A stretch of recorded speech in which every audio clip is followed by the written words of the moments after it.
mitra sa Pongnor đồng tích mắt về cùng bersama penuntut yang mama akan men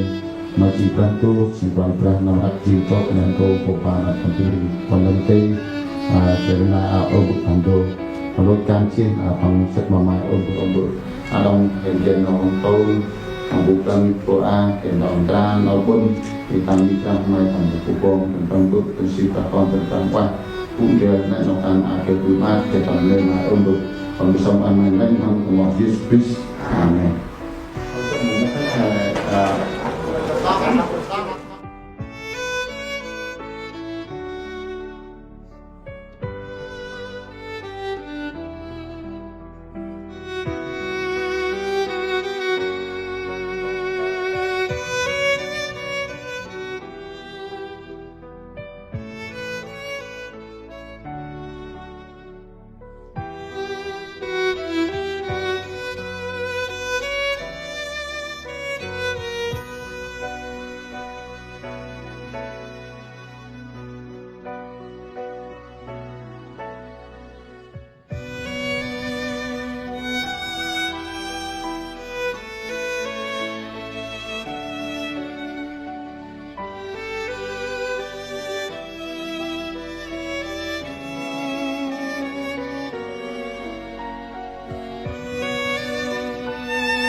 buồn câu mau gió lăn là có nông tung dư mà biểu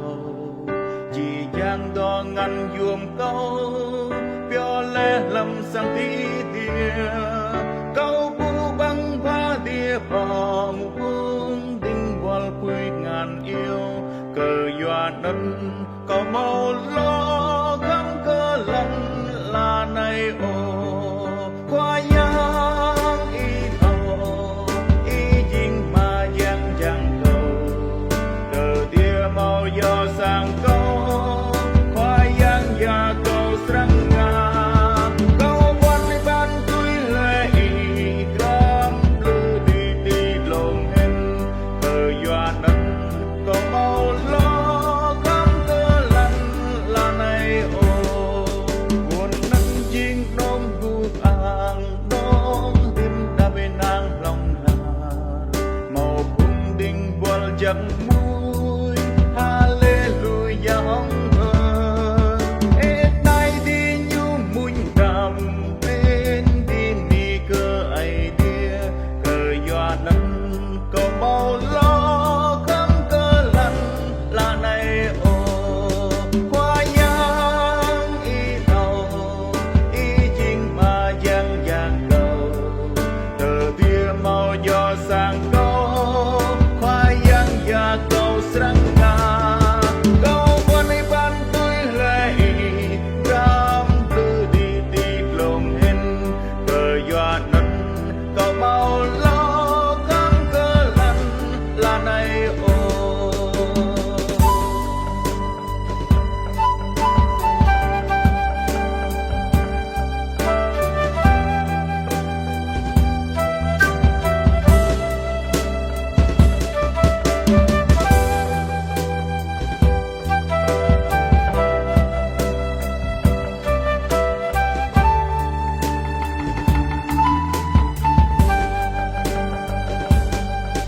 cùng vinh qual đô trang cầu ai tia cầu môi nguồn ô kia Giêsu bám đầy lẽ chỉ cây gió cầu ra này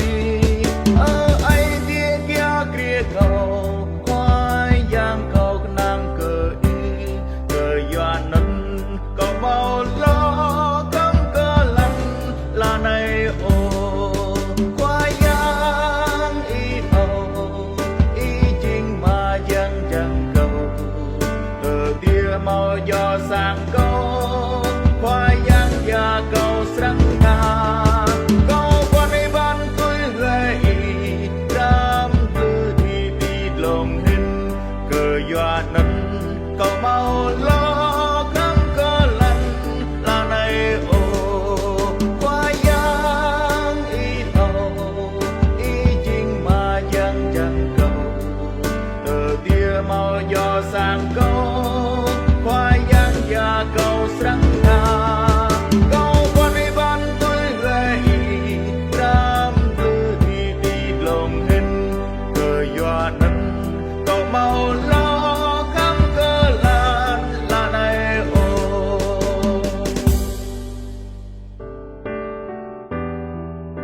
rào chít mà bay cướp hà bờ bờ hèm ra trong ngoài trong ga trong bay tu ai hay dứt tức dứt mà làm được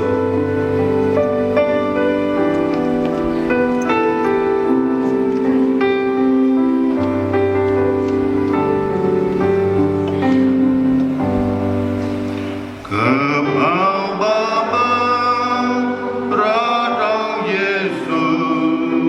ác na cướp người ta tăng tàu quen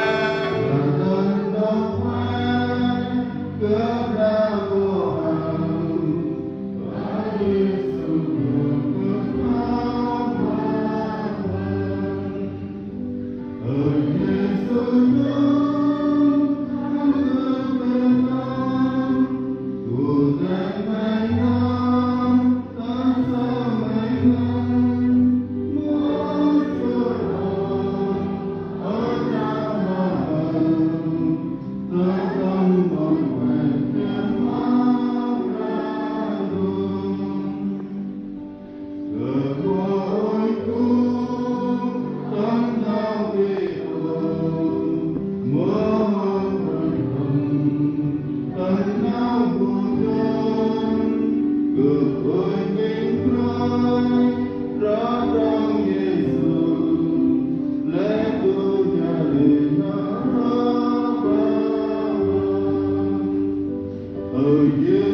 Hên mục đau của ông cũng phản bùa ơi nằm bùa quay mắt mày quỳnh nằm bùa qua bằng hào sức mà mày lọt mà nằm ông bùa này tầm một đông hình kia nó bun elon jual chùa ông bùa làm đồ tầm mày làm đúng bước tầm si pra con tầm tầm mày quay tầm mày cũng ăn hình chắc quỳnh biết kia nó bun ăn thì bùa mặt mà mày ông bùa ơi tầm lang đau ngon còn tầm tầm mày quay mày sầm cặp con bôi lên nát xa nát nọ chụp tại nằm mà lẽ ngôi tại vùng cho cái mặt ở bờ tầng nói chi nằm bộ về chi còn về cách của tớ chỉ đi là tên nào phạt tôi hiện mai mai ông bự hiện một cái tên nào phạt tôi ô hiểu hiện cho chi mà mai rồi còn đâm tê chạy ra tập viên ban đại diện mày cuốn đeo băng leo nào clock mà nào đạp qua mày cuốn đeo đông cuốn pra tầm này giật vàng mày ông bự nói đông mày trong đông cuốn pra ông bự làm đồ mày cuốn đeo ông mòn mày còn đâm tê cơ nằm ở trực ban đại diện cái gan tê nào mình ngay ông bục rằng đồ ấp năm vùng hình thể cu đi hình kết đó mông là hình mà sức mà mày thành là chi quay mặc ngăn nằm đi khách nằm bộ khách tầm quanh ra thành là chi ông bục rằng đồ cân bằng là lú lạ can lẽ nào can mà thành rồi bằng nó mới là đông ông bục vùng khách clock chỉnh khai ngăn ta nằm mặt mày ông bục nằm bộ ông mon mày nằm bộ quá quay nằm bộ ba can lẽ nào can họ lôi chi là bằng sức mà mày đã mày cú treo cha huynh lẽ program mà nông pra lẽ huynh nào can là nằm một bộ nằm tam tật lôi mà cha huynh phải mặc đập bàn đập mong là cái chi nó bao kia nào chi quét nào tớ ông buộc làm đồ tầm Covid-19 cái là hiện một tiền lúa ở hiện điểm ra giúp về tập đêm mà mày ông buộc là nào khách nào đi cứu tầm tì mày còn ra là tầm này cứu chú khăn lẽ nào hiện bún là nào buộc tật lôi cho huynh đập bàn buổi sáng mai lẽ mình thăm tầm mỏi Jesus Christ Amen tận nhịp ra hay cứu cái ai kia vừa làm ra tận nhịp làm đồ tận ông hên tâm niệm mà quanh ra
lão ấy tuần ra tầm này mà brand đường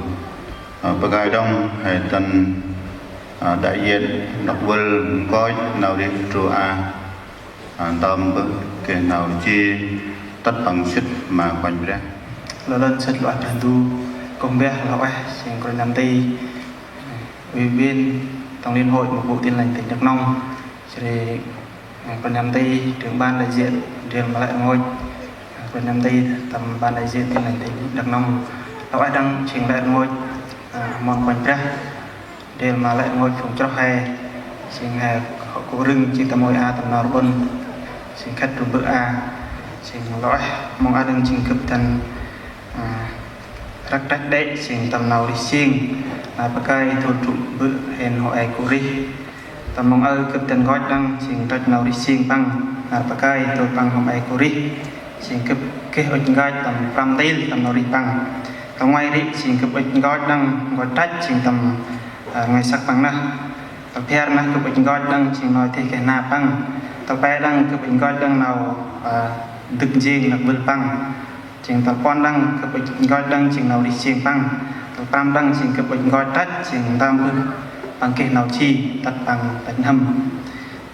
tập ngoài nó trình cấp bệnh gói trách trình ngoài sắc bằng nam mọc trình trung bự cấp ba trình y xôn về nhà băng trình bự dìm năm thiết băng trình lời chết mà pram khai pram năm tu pen sân chết năm tu pen sân riêng vào chết mà ngoài tốc thế bằng chỉ là bọn phụ phong tu tiệt tây xin bằng bạc can bằng nghị brand tu Việt Nam xin bằng đôi can xin phần nằm tây chợ oanh nghị brand bằng tầm vùng nô xin bằng kiêm lo đang chỉ tầm nghị brand phù ra xin mà điểm nhóm phù gia phù nung tôi theo đang cực bình gói đang xin bé nói thế kẻ nào bằng trung bự cái bằng cái tầm tiền bự xin bự panap na xin mọc tu che này xin y sum bằng cúc đặt chỗ ô na xin là ô thị vườn mạng xin trung bự xin ngôi xin cái hệ y ô che này cần bằng tầm trở lại chỉ cần bằng tầm trở lại này xin y tu che na xin bằng cái nặc sa anh tôi bằng cái nặc sa anh này bằng đo mạng xin chích mặt theo ở con này cái bè còn của lô xin sinh còn của ôn trình y con bằng này cái tàu ngoài trình hờ nôm trình mị prớt tàu pia này trình hờ nier trình mị nếp tàu pe trình hờ lốc tàu quan trình y vi mặt trần trình tàu pram này trình là hờ chư mị cô tàu prao hờ keng mị riam tàu bắc hờ riêu trình mị vera tàu pham trình hờ trên mị nguyên tàu sân trình hờ trúc mị xoay tàu chít hờ rút chừng mị như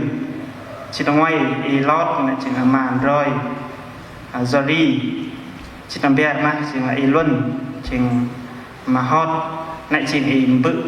ta nắp chừng bằng cả cái đop chít mà bẹt con bự bạc cay bằng chừng là mọc tôi che lại chừng là điều tôi bằng cục ô sai là ô na chừng mặn đop chừng cái prao ở con chừng cái bẹt còn bọc lô còn bọc ô tàu ngoài nó chỉ thị chuyên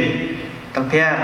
điều ber là chỉ nhà bự linh tàu pe hờ xin nhà mẹ tuyết tàu quan hờ nhà nhà bằng chỉ là mẹ nhuyết tàu pram là điều nghìn nhà bằng là bự nhoa tàu prao thị ver nhà bằng là mẹ tú là chỉ tàu pe đang cực gói nào đựng riêng là bự tăng trung bự chỉ đựng riêng là bự tầm năm tu rupan sân thang tham chim bạc pe mạ prao ở con tu hay po chỉ pram po lô ta này kia ngồi giúp cấp này chính là hờ mân chỉ nhà mẹ Vina chỉ nấu cấp Ilazi chỉ nhà bự tha nấu cấp Ilia nhà bự treo nấu cấp Ike chỉ nhà bự sĩ chỉ nấu cấp Ili chỉ nhà bự kel chỉ đi cấp tập quan đăng chỉ cấp anh gói đăng chỉ nấu đi chiên đủ bự tôi bằng cô đi ta nền tổ xin cấp ích ta đang tầm theo khư ta nói tăng cứ ngoài này chỉ là nấu bằng một họ cho nó quanh ra tại thứ năm tụ căn sân hàng bậc chữ bậc tại năm tụ căn sân hàng sân chữ tham năm turban sân hàng bắc chân bắc tắt năm turban sân hàng bắc chân sân bằng hành tây này taxi tắt năm turban sân hàng hành chân ngoài tắt năm turban sân hàng hành chân bia bằng hành bờ tahan năm turban sân hàng sân chân bà pe tắt năm turban sân hàng sân chân bà pham bằng bờ chủ tịch chừng hội cựu chiến binh tầm xá lại chừng từ ngoài nộp bằng một hội trọc mà quanh ra từ bia răng chừng nộp bằng lại trọc mà quanh ra tại bữa năm turban sân hàng sân chân pham tắt năm perpen perchit năm bằng trọc nó đấy mà quanh ra lại chừng năm turban sân hàng sân chân mà pham tam a chính bằng cao tầm can từ can nghiệp ra chỉ trụ chạy công bằng ăn bữa sớm ăn mà trung bữa a cái mà bằng đặc trách chỉ ra từ ngày sau tầm em từ nghiệp ra tắt năm turban sân hàng sân chim pham tắt năm perpen bằng hành tây chỉ trụ kinh thánh tầm lặng lại chỉ tầm năm turban sân chim pham turban sân hàng sân chim pham tắt năm perpen bằng hành tây nó là ngay tắt năm perpen nó mạnh ngoài chừng quanh năm tây y tạ hợp mốc chừng bước sam cái thương can mất dạ oanh tầm nghiệp ra phù vong và nộp này chừng là ai chừng là phùng nor tắt năm perpen là mạnh pram tắt năm perpen là mạnh prao chừng bằng hành tây bổ túc thần học chỉ đi tốt nghiệp bổ túc thần học chừng tầm nghiệp ra Sài Gòn tắt năm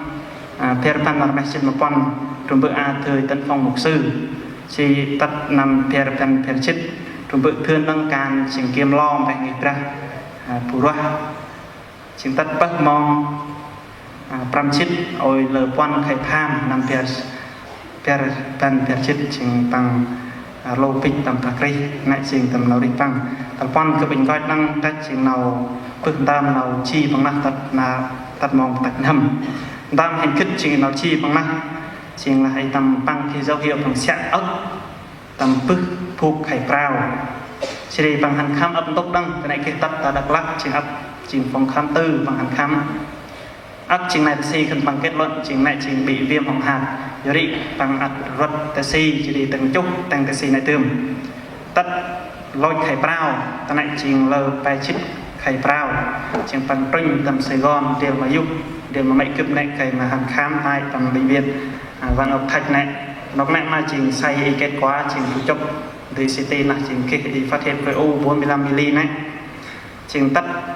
tàu theo răng bằng bợ in lờ phang khai bấc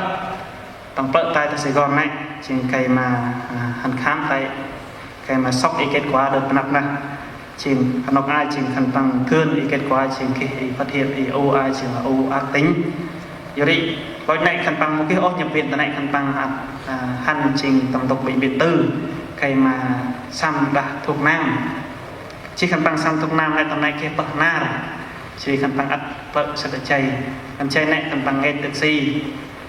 lại ngồi trình nào này trình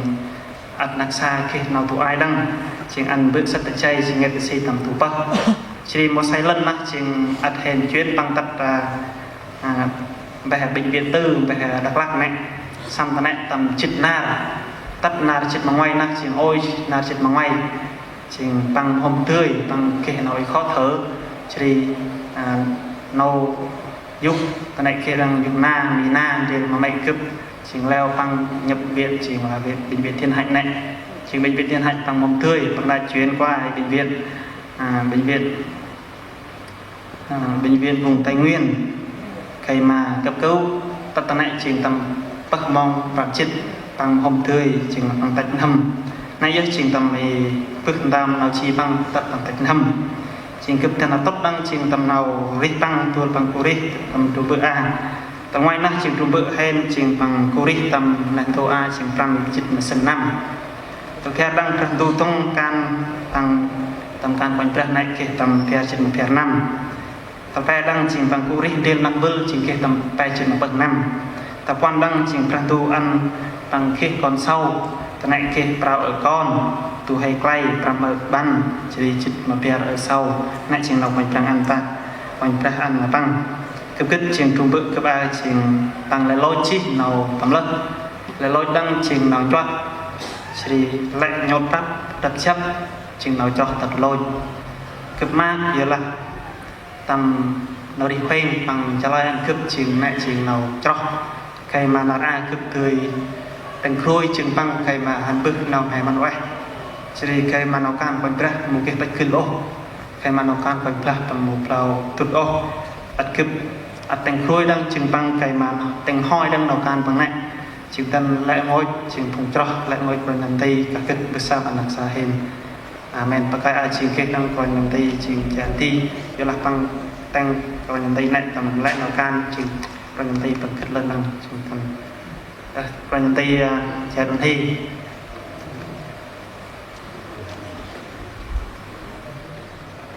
ลอยประดูลอยลงเนินงดผู้แม่รู้จีตำนานงดตัวเองเป็นจังสิทธิ์มาก่อนประจีเมื่อดงจริงนำได้ออกอิสักปังเกยกับตอบยิ่giờ là ngân đông chỉ trua a tăng hay tăng chi còn bằng gọi pli chi bằng bư cả han na thật si bằng bư cả han chỉ để bằng xếp phụ tông bằng can chính chủ tịch trung chiến binh xã lúc nãy là năm giang từng rung chừng ngoài tua bằng cụ can chừng năm tua bằng chừng hàng chín chít mà bè coi năm đây a bằng từng còi cực tua nãy bằng hỏi can cuộc na đỡ nào can cầm ra tầm ép ta Quảng Sơn Trường Xuân chừng bằng còi chừng cực bằng ở môn quan ra cha nè chừng coi năm đây chàng trai trình điển sứ chỉ là lúc nãy điển sứ bằng càn thôn trưởng một cái càn còn ra vừa là bằng hội đồng dân xã chỉ tiếp theo đông chừng cồn mười chan bằng càn để chính xã chừng cũng cấp cũng càn là bằng tăng chừng cấp bằng càn mà phải đu cấp ta làm bằng đưa nốt a bằng kia bòi kia nửa quay bà đi cầm bắn lúc cồn trang mà đi nào nhớ thêm trong Quảng Sơn cho nó tích một cái thằng hình lắp tâm tròn đi tận yêu hình hàng lắp để viên tâm đẹp bọc hình cái tròn cây người xích phun tâm dân ngắn xích trong này hình một kéo tròn đây cái tầm hormone còn ra bằng tay cấp nằm sinh chích mà pe càng còn ra bằng trình tuổi của mình bòi bước bằng con bằng bọt thì đấy bằng trình xứng đáng tay cấp sờ bằng tay cấp rập chập thì bằng môn đưa nào cầm tay mình đưa cầm đá bằng giặt mình tầm bằng thì tắt năm sinh chích mà pham mà nó cụp vậy là bằng tươi đông là mình chơi cản đấy là tươi đông còn nằm đây bà cụp chơi chỉ bằng arakan đấy chỉ bằng hành tay nó phải đúng rồi nằm sinh chích mà pham tắt năm perben giờ là pritet cái nào sự cố chỉ bằng sung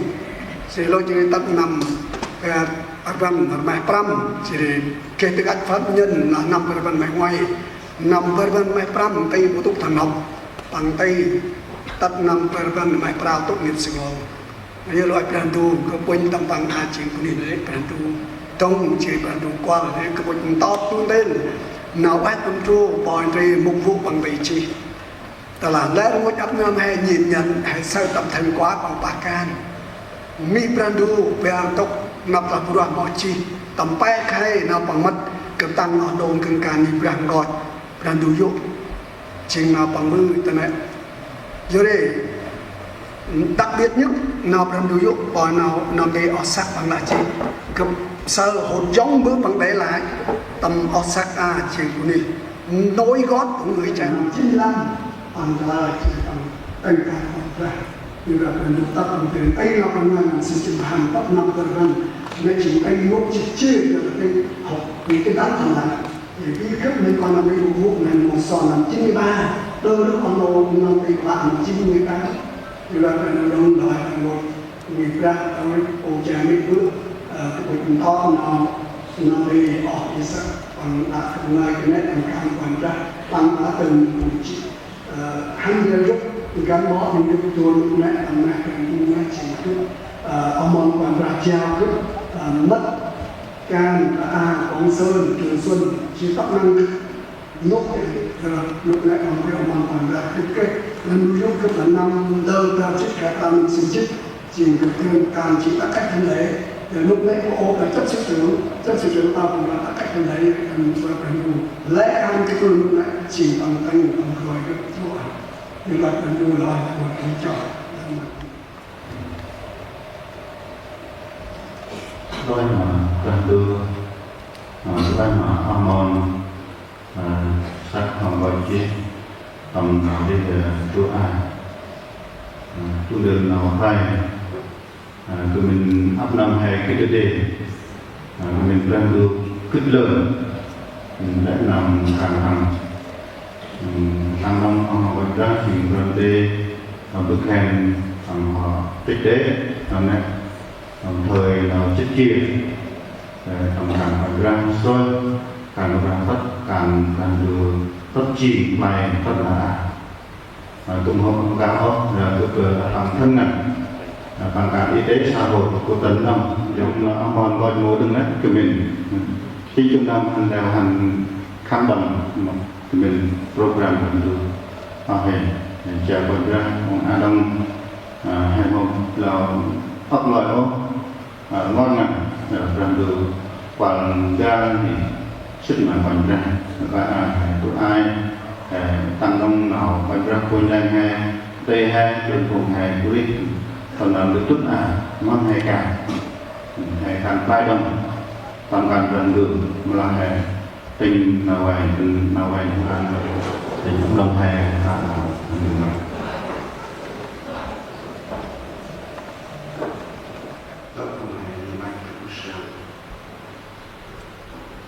bước thực tay ta là trâu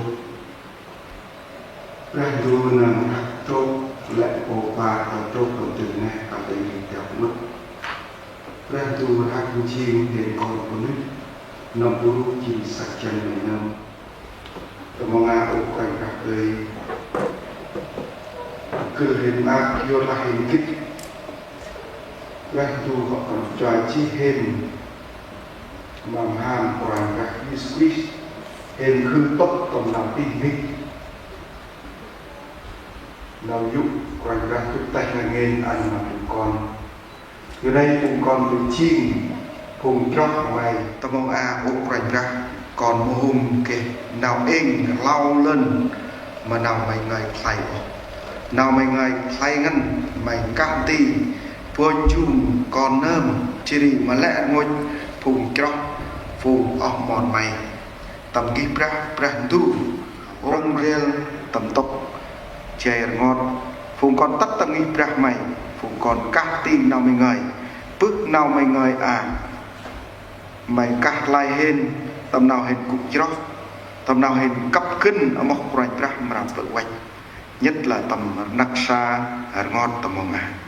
còn pra mong sam lor còn tầm bạn nào ngời tần bước pra tu mày cứ cay còn tâm thi còn ô quanh ra còn pháp mong sang lâu may mà lấy nuôi năm mà còn phải Jesus Christ amen yêu em cần lên ngôi nghiệp ra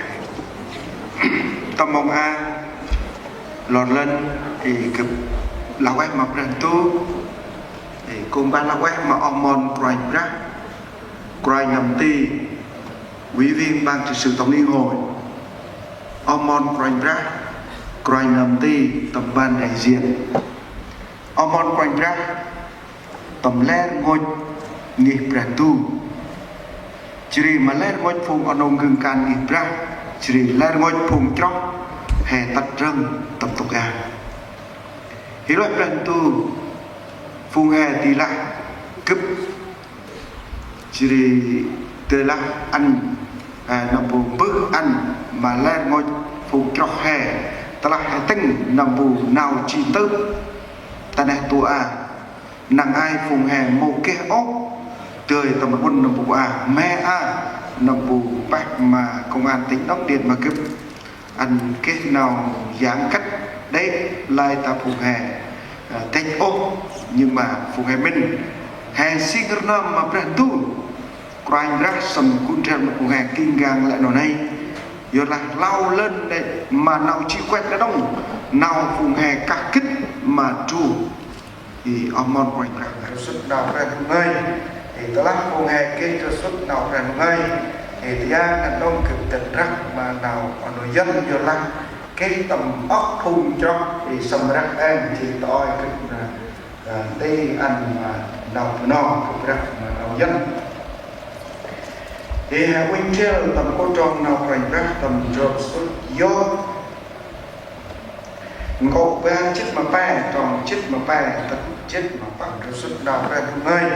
thì ta lắc cô hề cái rộp xuất nào ra đúng ngay thì ta là đông cực tận rắc mà nào ở nội dân vô lăng cái tầm óc thun cho thì sầm rắc an thì tôi cái tê ăn mà nào non cái rắc mà nào dân thì hạ huynh treo tầm cô tròn nào rành rắc tầm rộp xuất do ngộ ba chết mà ba tròn chết mà ba tận chết Chúa đã một ý nhất định, ai làm cho Ngài đổi được, điều gì lòng Ngài muốn ắt Ngài làm cho thành, điều Ngài đã nhất định cho tôi tất Ngài sẽ làm cho xong. Trong lòng Ngài còn có lắm điều khác giống như vậy, bởi cớ ấy tôi kinh khủng trước mặt Ngài. Khi nào tôi tưởng đến bèn sợ hãi Ngài, vì Đức Chúa Trời khiến lòng tôi bủn rủn.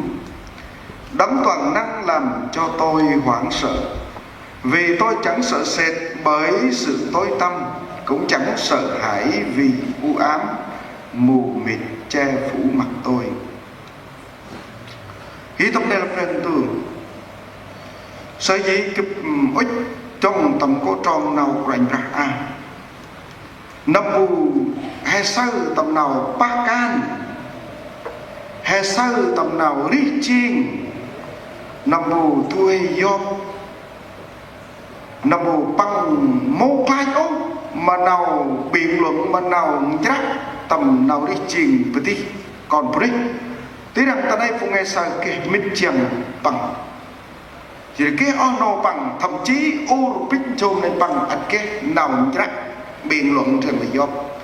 bà tôi dọc này bằng cụ tầm nào bác can nằm bù miếng sau là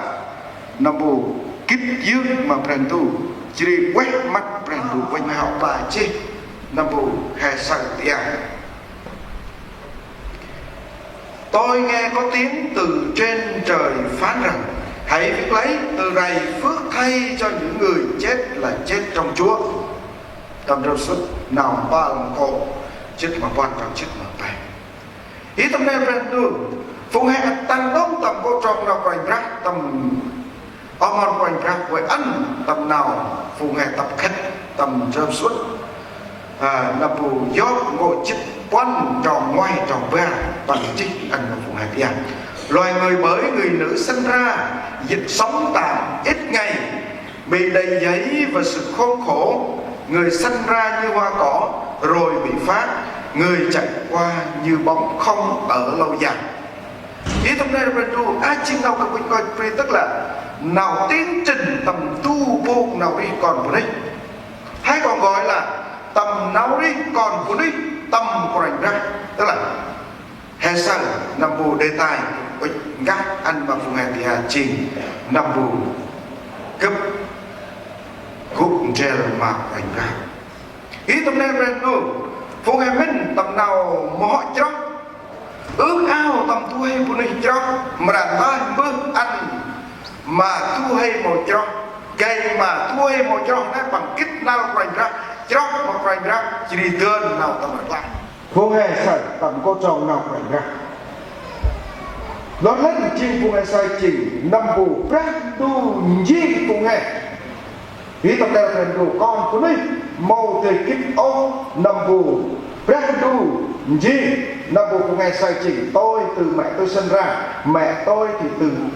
bà tôi sinh ra, bà tôi thì từ bà cố tôi sinh ra, chẳng hạn như vậy. Trên đường chim phù hay sợi nằm một cha David nằm ta là bằng kết nào kích lâu như thế nào bên nữa, nhưng mà kích đông nào brand đủ đặt gì bằng tầm tròn như năm mệnh bằng tên tầm đô xuất nào cả am cổ tôi hàng chích mà sinh tròn chích mà phải chi vì Đức Chúa nắng lên tâm thần tôi diệt thần tôi trong lòng mẹ tôi. thì tâm rơ sức trong dốt một bài chữ ngoài tròn chích mà rằm tinh năm nào rồi đấng đã tạo thành tôi trong lòng mẹ thành tôi trong lòng mẹ tôi, há chẳng có dự nên chúng nó sao? Há chẳng phải cũng một Đức Chúa Trời dựng nên chúng ta trong lòng mẹ sao? Chỉ đi tầm cô trong nào phải ra đồng chỉ bằng trên một ngày ra dù kết nào chắc ăn chỉ đi tầm nào đi phù hợp thì tầm này là đủ ngăn ấy thì các cướp chỉ tu hay của đây là bù giống như là vô thẩm sao Ngài đã phá cùng tôi thì Ngài đã làm thành việc này cho đời tôi sẽ ăn ở cách khiêm nhường và trong lòng như thế nào đi nữa nhưng mà khi nó vô ra về kích là ra nhiều cùng hẹn ra chắc ăn cùng hẹn và làm tập nào ý chiên ai chỉ nói đến tập phù phun chóc và phần phải được không tập phù hì vùng nông nào phát cảm mà thành tranh đang ra vật trở lại hết quyết định ai làm cho Ngài đổi được gần đây nhất chị của Ngài sai chị ý định của Ngài ra giao họ anh chị đi đưa lúc nào chia tầm nào phát cảm mà thành ra tên tầm trong sự gió của tôi bè tròn chết chết nhưng Chúa biết con đường tôi khi Ngài đã thử rèn tôi sẽ ra như vậy phụ nghe thế chỗ chiên nằm bù mặt phụ nghe chiên nằm bù nam đời thương bạc càng tắt lối chỉ đi phụ nghe nay nhớ chiên phụ nghe tiền thương tận nào đi tận nào chia chất cái này tôi vô đây tầm này là tiền tu nay chiên tầm tu mong tru bằng bạc càng mà tiền tu nhưng mà lên ngôi nào này mâu thức tu đạo ta là phụ nghe mình ta là lên ngôi phục trọc phụ nghe mình là chi càng chỉ quen chỉ đi phụ nghe lôi chi một là họ lôi câu càng chỉ pháp bự phụ nghe là bên tay chỉ là phụ nghe chích kích nằm tu hay nằm bạc càng mà phải tu một là lên ngôi phục trọc tắt lôi nó đi bằng là má bằng là kẹt chỉ tinh nằm nào phải là tức là prime ra chiên ăn nào tươi ta là hè ta là các em quan chết mà bao cho quan chết hơi thở tắt đi loài người làm trở nên về các bụi đất mình trong 9 ngày đó các mưu mô nó sẽ liền mất đi năm bù năm bằng họ rốt chi chỉ bằng ra năm bù bằng ra blắc năm bù tàn đốc này khi tâm nên phần đủ chính Christ Giêsu bằng ăn phù tắc bằng tầm môi bài nào chỉ Christ Giêsu bằng thựcri nào đây trình bảo đảm anh mà lên ngôi phùng cho chỉ lên ngôi phùng bạc ăn mà phải ra chỉ ít ngang tây đông mà đơ phùng màu cho phùng hẹn kích năm bộ nền tàu ấy là tức là người thì phải làm bụi đất sẽ trở về các bụi đây trình nào còn của đây phùng hè quầy là chỉ đi tâm nào phép của Ngài chỉ là trở về bụi đất mình trong 9 ngày đó các mưu mô nó sẽ liền mất đi. Tôi nghe có tiếng từ trên trời phán rằng hãy viết lấy từ rày phước thay cho những người chết là chết trong Chúa. Tâm rau xuất nào ba lần câu chết mà quan trọng chứ là mày ý tâm nên phép đủ gần lên năm bộ phùng hè tách năm năm puluh sur, 60 so, 60 April dia 60 pang berapa 60 nè thì đất mà con của đây phù nghe ăn plắc mà nè đồng nhưng mà con của đây đặc biệt rành ra ăn mà phù nghe kể về mà sức mà rành tu ta là cho mà rành ra mà tóc tâm gan oanh ta là màu cho ốp mà rành chỉ lên ngôi nào can phù nghe tầm lên ngôi nào can là bộ mang phù nghe thì kích hè cũng tập rành tu đồng chính phụ nghe kít là lên ngôi nào can brand tu sầm tiếp ăn mà lên ngôi nào can bà bác tập làm phụ nghe làm tê của làm tê bà bác phụ nghe gương can nghiệp ra bà bác phụ nghe chỉ phun chóc nước riêng can của ra ta nên tu lên ngôi nào can này brand tu tiếp ăn mà phụ nghe nay trình nào đi trình còn phun chóc chỉ brand các đông mà nào phụ nghe tức là brand ra kết nào thuê bằng trình color tiếp ăn mà nào đi trình phụ nghe tức là Christ ra ăn mà phụ nghe tầm nào tới nào ke kala tam nau ni cing ku ngai tam nau ni ke kurai brah pun dia tam tul mong tunar kan de ha ke kurai brah pun dia lao lên bên đây đóng trình brah tu brah phù hè chỉ kurai brah cáp ăn bọc hè tức là quen mát mà cô nam khách chỉ khách tầm kurai brah ini tam nai brah tu yor này nào mẫu cái nòng cực tul mong tường chỉ cứ bớt ngang tay ăn mà ấp cùng cho là ăn bằng nằm bù tiến trình kích năng là một tiến trình brandu đang dây băng brandu tập ăn nào can băng chỉ brandu ăn nằm bù mâm phung em là khách tập tu đàn cả được này chỉ nào phải ăn mà lên quay cùng cho hè tập đó để tập được số ca của bên tròn bên hàng vài chất nào hay hơn tầm nào phải ra lát mà phun bác càng là rèn tu tên năm nào phải ra lát ăn mà vùng hè đi tròn vết ham tất phải chết bằng chết mà vùng hè tầm đâu số ca của phải chết bằng vàng còn như các ngươi đã bền lòng theo ta trong mọi sự thử thách ta nên ta ban nước cho các ngươi cũng như cha ta đã ban cho ta vậy. Về các ngươi được ăn uống chung và trong nước ta và được ngồi ngay để xét đoán 12 chi phái Israel. Bước nào ông bọn quanh ra kết có một cái sự thối lùi cái nào lặng của cài lặng bằng tút bằng hơi quanh nằm đầy chu mà khách không phải đâu nào ai chỉ can quanh chỉ phụng hè kia nào thối lùi cấp nan là cấp đồng phụng hè mình cần đại chỉ tây phụng hè chỉ ai chỉ là phụ lôi càn chi làm mặt quanh ra cấp mong rằng lẽ ngôi phụng con sao lẽ ngôi phụng cho anh phụng hè kích nắp là hết nắp là ri nắp là như thế nào chia chất ri này oai từ trời phụng hè cũ tầm quanh ra nana phụng hè cũ tầm quanh ra tu na kan được phụng hè cũ tầm quanh ra tầm bon hết bằng tầm cái là trâu tầm này là brand tu kể dễ tầm cô tròn nào quanh ra đây của những tì mà lên ngôi phụng hè nana mà vô làm thì mong hè ăn ra một cái đông vô này cực và tình chưa tụm tình bằng ra cuốn rèn mà lên ngôi phụng ở một quanh ra chỉ đi mà lên ngôi phụng cho bôi chung mà lên ngôi hạt nặng sàn tầm này brand tu chào đông làm là công khai mà quan tê trường ban bằng họ gác tê từ phùng hè cũ đi tận hành tổ tên sơ quốc hè pla quay mặt ngân phùng khách tầm quanh ra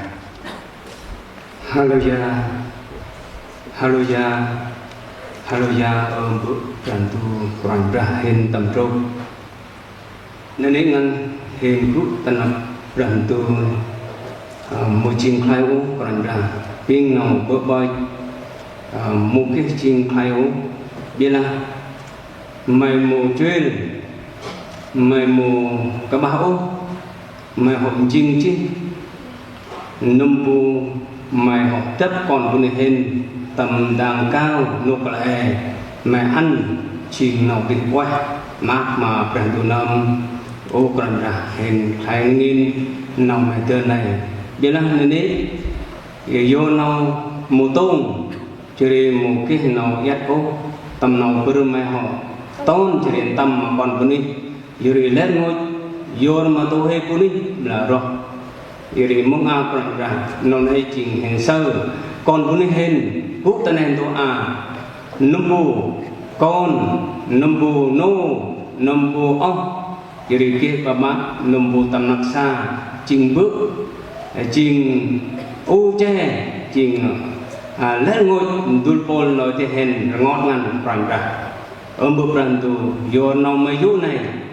tính năm nào mà họ toàn chứ mẹ tập vô làm mày một chuyện ô vì làm mày họ ăn đông tập tầm nào vô tập tầm nào tầm mặt la tập tầm nào từ sơ nụ bu nào mày họ rắc gì chỉ để từ trong mà mày tầm mồi sao chứ tính năm ông con bằng cũng bớt chi tầm nào can bằng lôi chi ô còn ra hình ngót ngăn vô làm nồng người đã hình jadi bahkan dia main tầm can này tầm riu tung song dia là hình mông kết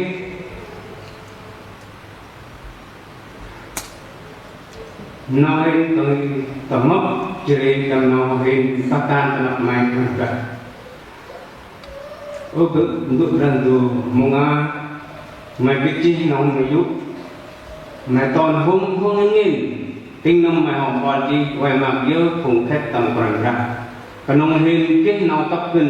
punai hin dara naptala nau chip chưa nên ấy tình nắp quên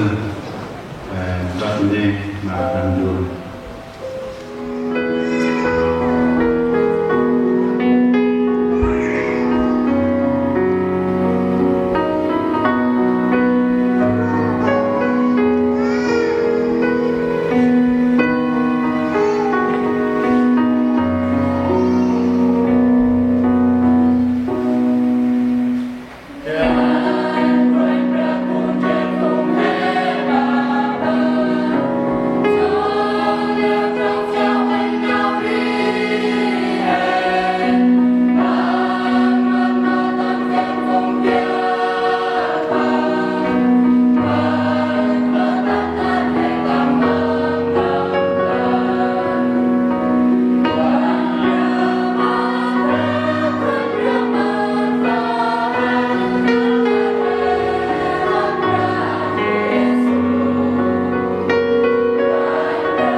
chỉ để hàm ra mất ông nằm hè rong nằm hè cấp kinh quanh ra hàm ra bờ quanh tình cái bên quanh ra hè bờ quanh bằng ép ngân rồi mẹ của nhà ăn rồi mà hè mua cứt mô ở hè mua cứt nạt lại ăn ấp nam hè răng nào bút sâm răng nào còn ra usually hè bởi gọi an phần ưu lên thường trực tổng liên hội ủy viên tổng liên hội đại diện ban đại diện mình ăn đồ như ra hè ngay bà hè ăn chi toàn tộc bữa đi thì giờ hè bằng mùa tông ố là bằng chi lên thành ban sự tổng hội thay mặt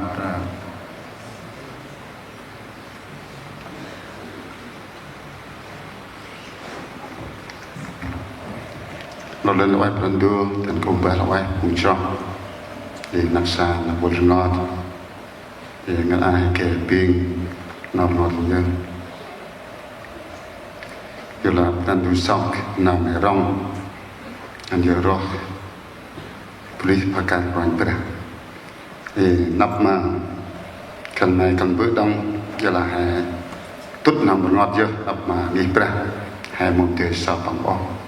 là tụi nó cứ tự đông nhiều nó hay cho đông hè mập đông nông chùa a tàu bằng bài plan tu trong phần tra hè từ mát ngăn nông bù chùa a nông bù bằng tầm lơ quay xí nông giọt lôi xí yết lập nông tròn nông bù can bằng từ plai tầm bọn bài plan tu xin quanh pra ông mòn quay gặp chồng nông bù quanh pra mát làm bằng giờ phùng clock khất xin khai ngăn nắp quanh pra ông mòn quanh pra xin nông bù kết thúc nào bằng can tút quay tút plai tập mi pra quanh pra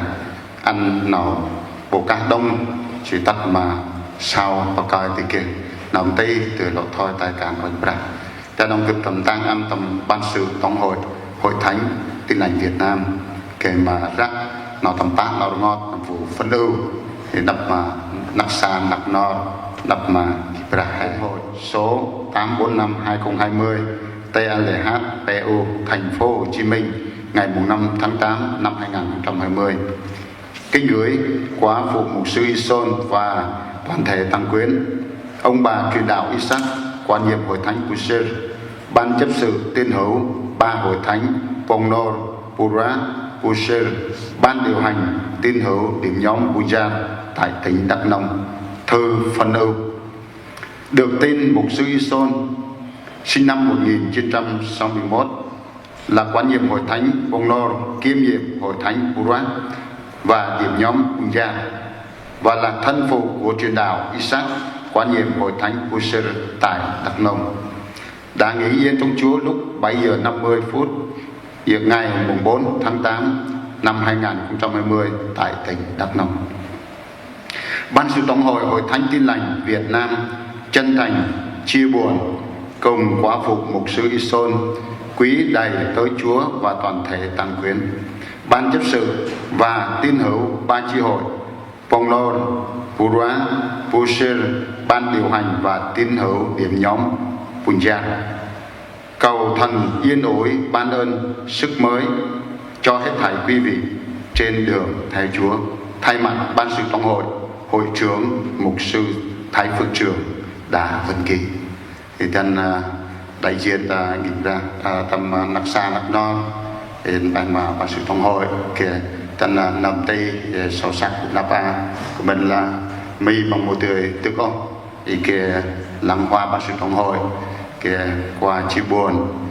nghiệp ra của tia nạp nặc xa dan thầy sắc trong ngày cụ thân này tầm này là plan tu loại mà lần ngồi cũng âm mòn quanh ra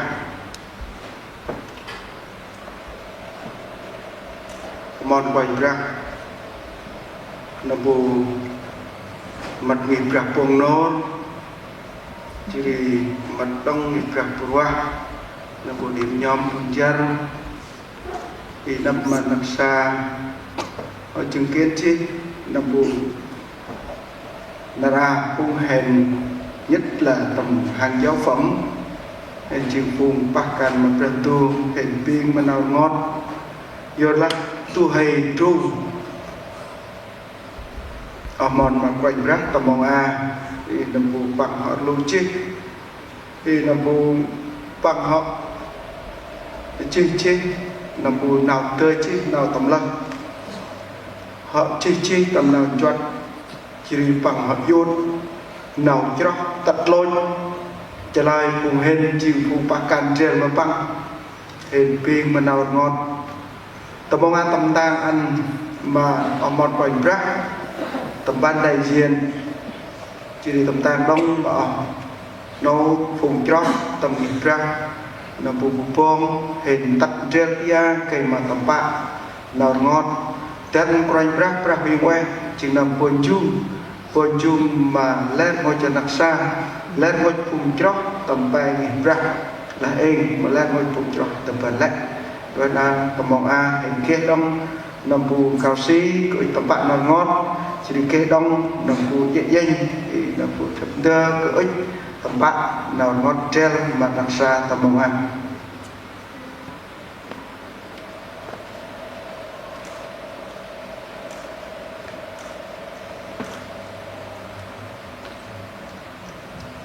Halo Brandu dong chỉ có một người apa đây là program hay bằng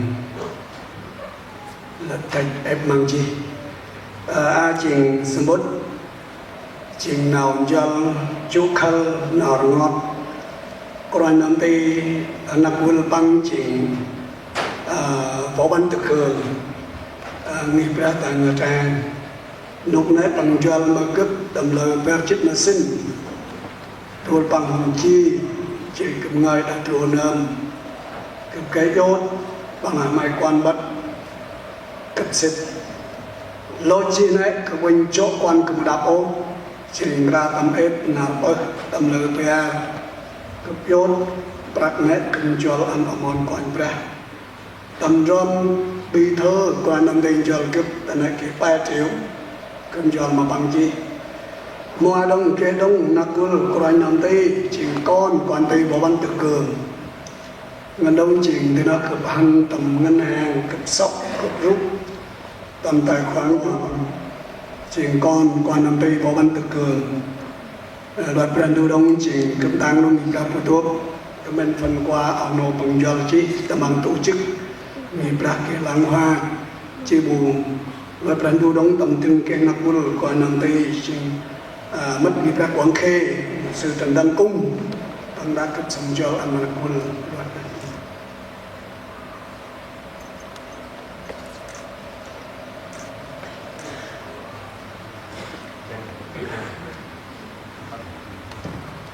Ye cấp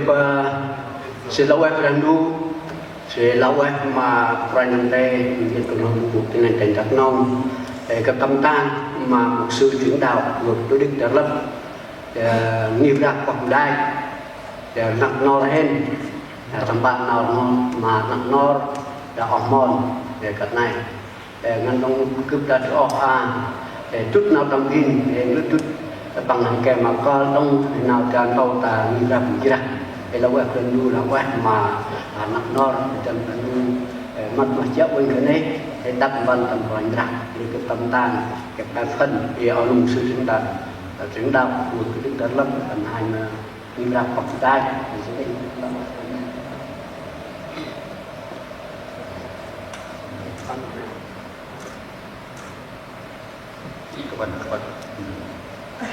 cấp tần đang ăn mà nhịp ra con cập rồi mà on đồ ban thanh niên chi hội gia đình thành phố Hồ Chí Minh cái tế ở nào cũng thế tôi cũng phải bộ ơi chùa là bộ online chỉ bảo can mai còn ra chỉ nằm lao lao vào mai mai trong chùa người bảo can ất mỹ người sinh sống vào mai lao đông còn lao can lao tức tầm nhịp ra mai tầm bùn tầm bùn lô tầm bùa tầm bùa là chữ đông tầm bùa cha tầm ấp tên nào cả có bạn hình đi bên nào mà đặt chi nó tầm đó có ai chi đoạt đôi chi được nào cho nó bạn hôm nay mà trong chùa là bùn nào can bằng có đôi chi bà đông kể lọt thôi đông kể mà ông con kể mà ta đông ở một thành chủ này tận là thành chủ bước rồi xin ra con được làm quay tôi nào ngon nào đông chùa ở một ngày tận này ra quay thành chủ các con từ đó đứng ăn mình bằng ông bục làm đủ ỏi mừng cha mừng nó phải là chỉ thật tụ cũ tụm lung tụm đâu một cách rồi lại gồm một bài câu kia còn phải cũ trở được mừng cha mừng năm làm bục cái gì vào được ở bục ông bục làm đủ tôi nào nó còn tâm rất quan ngại nào cấp con vì là cũ trẻ chợ quỳnh vui ngay còn kia chút rất nói cho nào năm sinh tâm mạng ông bục làm đủ ăn nó tăng mấy qua nó tăng từ căn tak pun nama ông làm đủ anh đưa làm cho anh bị phát hành lên trên ông làm mông sao bây giờ nào tăng không chỉ nào thay nhân để con mà ông còn sao qua tông mà nghĩ ra mà lấy ông cũng phát hành mà ông làm đủ nào còn ăn họ đôi chi mà ăn chi ông là cần được mà tông ấp nằm vùng hình cho bên này để kia đi nằm vùng nào biết phát hành của ông mòn này hấp chắc là nên ông làm đủ ấy mà tông lại một tầm vùng đi ra mai ông lúc chùa hoặc ăn chi nó phải mắc tầm bàn tông lại kia nào vùng rằng ô anh không giúp rất là trong là cái bàn này cái bàn này ông cũng làm được phần cả có đông cần tăng được bước cần suy ra con cần tạo việc quan mà cú còn tăng giác nào bằng đa nào bằng bước vơi nào bằng chân nào bằng ngọt cú tết mà còn có bò thành bà xin ăn cú đẹp mai có bò thật là rồi cái này cú đẹp buồn này mà nó xa mà mi mà hormone mà con sao nói kia ông bụng còn hơn nó sẽ nó làm việc là một bước 16 năm tầm mỏi Jesus Christ amen vậy chúng ta mà quên thì nào nó để ta ăn mà mình ra tập trung nô để mình ra qua mình ra nôn sinh động sinh vấn đề hình mặt để mặt quanh để bạn đu thì cần và trong trình cụ nào rất là quay mà đại học nô chỉ lệ cơ quan thì kệ là cùng là hoa thì mà bạn về là con mà vấn đề thêm đó là trình bày mà giáo hội thì ngoài chỉ là cái cáo si chỉ mang được sự đóng đại hội thành cái lành Việt Nam về trình thì là phải hơn trình cáo si thì bạn là ngon trình bày mà ủy viên tổng liên hội thì để mà ban đại diện cái lành Việt Nam phải ăn trình là cái trong thì còn chỉ của nô quan trình là việc ra của Pram chỉ là để nhóm để làm luôn Pram chỉ là trung niên chi hội thì là phụ nô Bắc thì là ban phụ nữ chi hội thì là phụ nô Ham ban phụ nhi chi hội thì là phụ nô Sinh đại gia đình con cháu chỉ là Jonathan chỉ là chức chỉ là chi hội UC Quảng Sơn Xích ngoài chỉ là chi hội Trung Dung Đặc Minh Chích Pea chỉ là chi hội Đô Chích Pe chỉ là chi hội Tin Lành còn mình tự không phải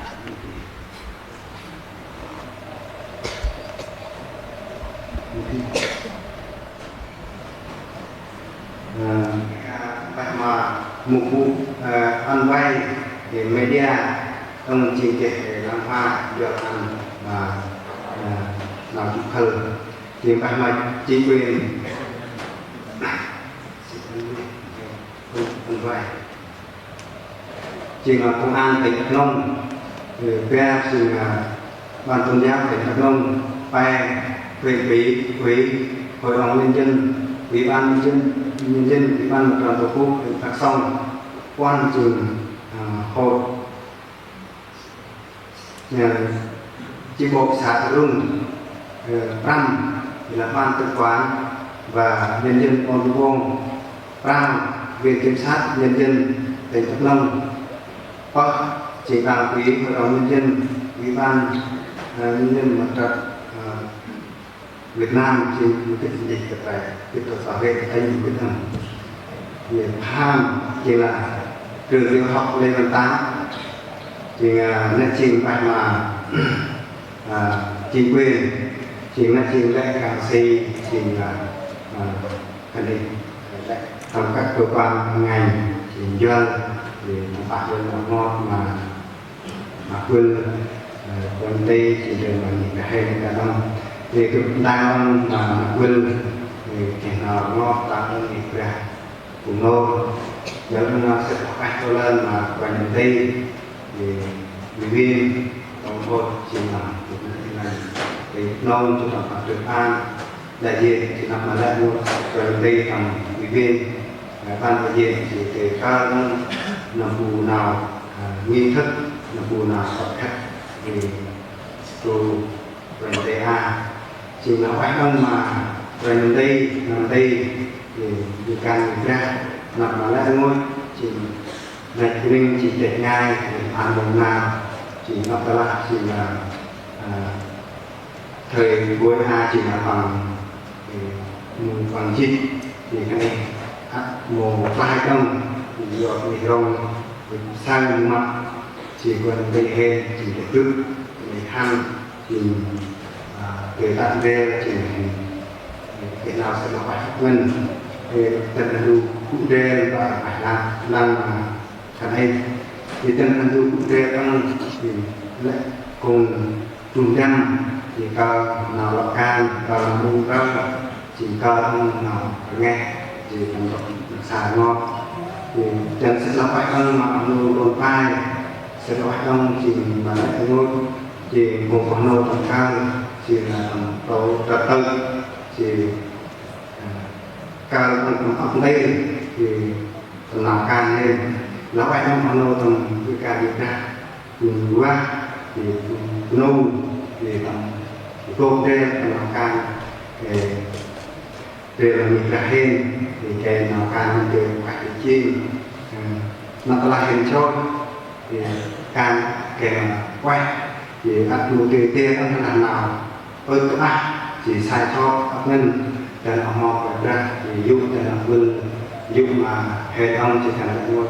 thì mình thể cái nào thì dùng là thành hệ thì cái tiền bước đông thì tiền cái ăn ra thì thôi cái nó bằng đi hàng chừng đơn thì họ phải đọc về leo đô thì đọc tức hàng chừng bằng thôi chỉ một về cùng nó thì là cái A thì một sẵn về cái đó là vậy mấy sự đặc đua tri tọ là vào bờ một kết nào cực lộ nào ăn quanh ra một đầu lôi quanh ra ở đây hình thức tận mặt vùng on này nơi mày họ quan sát chi quanh ra tam bông ao mày ăn hình tam bông mặt quân chỉ để tận mông lôi nào quay mặt đặc bằng nào cách phục on mày bự mạc mà mày ôi quanh ra bước ra tu bông ao tu hình văn bằng tầm tục chàng trai xiên một bông non còn chân bước ra tu nằm ta ở trộn tận chân ai ra tu cho tông bằng mông sang này cũng chờ cũng tròn hiện hành ăn cái nào quay mặt đặc bằng tật tầm tốc hết quét chua tầm này cái bự mạc mà làm tu quanh ra ta trộn còn chân chân ai ra tu nằm sầm côi lên cảm giác xa nào ngon hình thức ra cái quay ra tu cái nào lâu quên lên lâu hơn mà lẽ vô thể còn này nào mày quên lên một cái khu nào là tầm tu cung nào đi theo chân trên vai trang tu cụ thể cụ em ham luôn chỉ cặp cờ thằng bằng bước trang tu quay ra ơi áp đông mong nô hên giàu mà bước trang tu hành tầm tập văn hóa và bà sức cung tròn chân bước trang tu nằm sầm chặt quên mất mơ ăn cái nào quay mặt làm bằng quay ra là quay bước trang tu còn sau đấy nằm tầm đọc thì quay ra tầm này một phần hai ngày đi sprit Yang disungkai yang berharian temukan di dari usaha untuk matang untuk heran.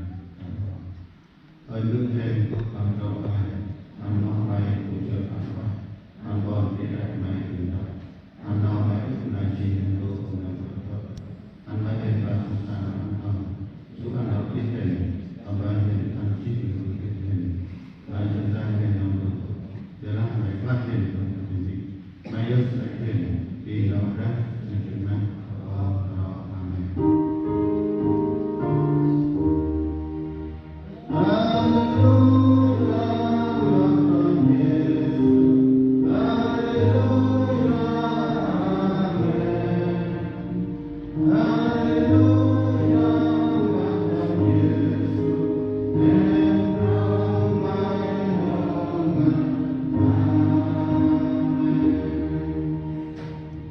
berbantu pada antara berkumpul noyuk si prakon mengatur kau tentang kuai orang dan kemudian aku nampukan kena engam tentang kuai mana mendapatkan obu prandu naksan nak bermot doa dan pang gunak tentang cok yang bamai kemudian nampukan dapur atakna Yesus berbaik. Amin. Nam pun hai nói cha ando tụng an sức hai ba an